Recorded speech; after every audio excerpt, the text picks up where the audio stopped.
Well, actually, I want to confess that 5 years ago, when I started work on this book, I knew that yesterday Jan Brewer would sign that bill. So people tell me that my timing was exquisite. As you know, journalists, while the rest of the world suffers, journalists thrive. Well, it helps to plan on the ahead like suffering. that. And I'm basically a journalist. But to get serious, and by the way, thank you all for coming. It is a very important subject. I've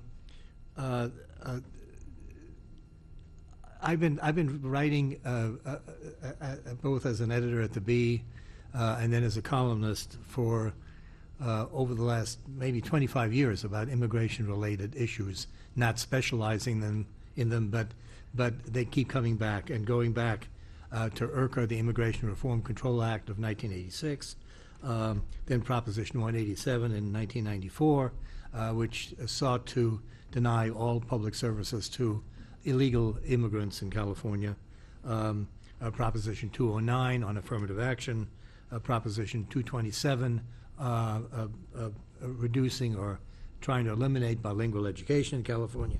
And as I was writing about that, I kept running into echoes of the past, and more and more I was tripping over things that were said 100 years ago, 200 years ago, sometimes 300 years ago, that echoed with what was going on now. You all know about the Know Nothings. You probably know.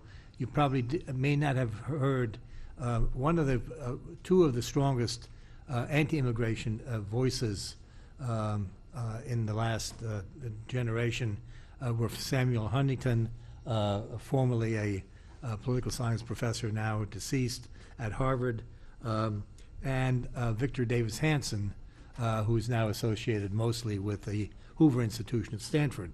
And both, particularly Hanson, talks about the problem of language, and are we all going to, can we begin to understand each other when half of us speak Spanish and half of us speak English and so on.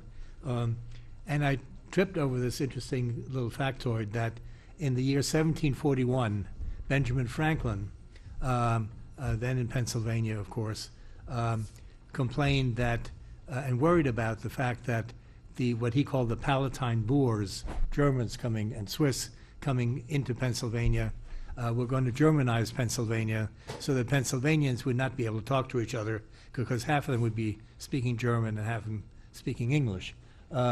So this is not a new theme in our history. And interestingly enough, Franklin then later changed his mind. As early as 1821, Pennsylvania legalized bilingual education in German and English in the Commonwealth of Pennsylvania. So we've had a lot of that, and in fact, we had a fair amount of bilingual education both in the Midwest and elsewhere until World War I, when there was a revolt against all things German, and it stopped. For me, the immediate trigger to make a very precise, long answer, a very precise question into a long answer. And by the way, the fact that we had bilingual education and in pockets and then it stopped. I mean, the Right. start-stop of these urges was There one of was the a great fair discoveries amount of of this it book. until, and anyway, but the immediate trigger that really got me going, or got me going seriously in this book, was Tom Tancredo, whose name was maybe once a household word, I'm sure is no longer. Tom Tancredo was a member of Congress from the state of Colorado, very conservative, ran briefly for the Republican nomination for president in 2000, 2008, 2007, 2008, and was the leader really of the Congressional Caucus to restrict or end all immigration. And then left Congress after 2008, and Tancredo talked a great deal about his Italian, what he called his Italian grandfather, who came here as what he said was a legal immigrant around the turn of the last century. But of course, at the turn of the last century, almost everybody was a legal immigrant because there was no restriction unless you were Chinese on legal immigration, unless you had some terrible disease or you were visibly crazy or something of that sort. But anyway, but at that time, what was said about people like his Southern Italian grandfather, who's actually Sicilian, were exactly the same things that have been said now for the last few years about particularly about Mexicans, that they're prone to crime, that their children are hard to educate, that they're diseased, that they're mafiosi, that they're feeble-minded, and that was true not just of Southern Italians, but of course of Greeks, Slavs, Jews, and before that Irish and German and so on. So all of those things began to resonate in my mind about the similarities of what was going on now in terms of the rhetoric, the anti-immigration rhetoric, and what was going on then. So I think I'll stop there just as sort of to give. Yeah, no, that's so. But before we move on from you, Peter, one of the things I found the most shocking in your book, among a lot of revelations, is the fact that revered liberal progressive reformers like Margaret Sanger, the founder of Planned Parenthood, and early feminists like Victoria Woodhull were unbelievably conservative on some of these issues. They were interested in forced sterilization, thought we ought to breed superior people, and that gave them a particular point of view on immigration nativist issues, and that Sanger was particularly close to sort of a savage nativist and racist and sort of all-around loathsome guy named Henry Pratt, who wrote things like The Melting Pot Mistake and Alien in Our Midst. Lovely fellow. Would have made a fine science fiction writer. So what were some of the discoveries that, as you saw that there were these repeating themes that all the quarrels we're having now? I mean, that the verbiage has. But what shocked you?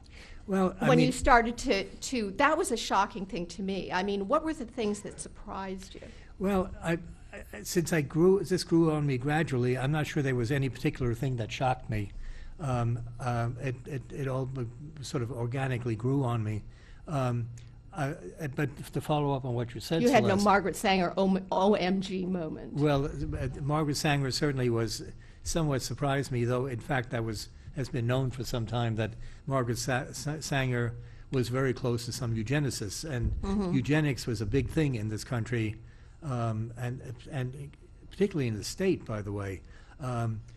In the early three and a half decades of the last century, and there were a lot of eugenic sterilizations, involuntary sterilizations, and eugenics and eugenic ideas underlay a great deal of the big immigration laws that were passed in this country in the 1920s, because we had all these studies, again, showing, actually listing ethnicities by various characteristics, and of course all of that was supposed to be inherited, and there were genes that made you inferior, that made you crazy, that made you a criminal.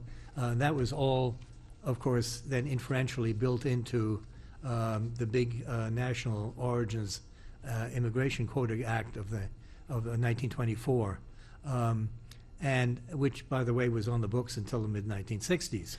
And of course in California, the big focus was on Asians, and we were very ambivalent about Asians. The Chinese Exclusion Act, the federal one, was passed in 1882, but then of course there were a whole series of things in the state, including the so-called Alien Land Act that was passed early in the last century, that sought to exclude Japanese from owning land on the theory that Japanese could never be naturalized, and therefore would not be allowed to own land in this state. So we've had and then of course there was the growing anti-Mexican movement in the state as well, particularly in the 30s during the Depression. But I'm getting too far ahead of myself. Okay, I'm going to come back to you, but Definitely. I mean, if you want a better grasp on what we're dealing with today in terms of the immigration, the complexity of the immigration issue, this is definitely the book you want to pick up.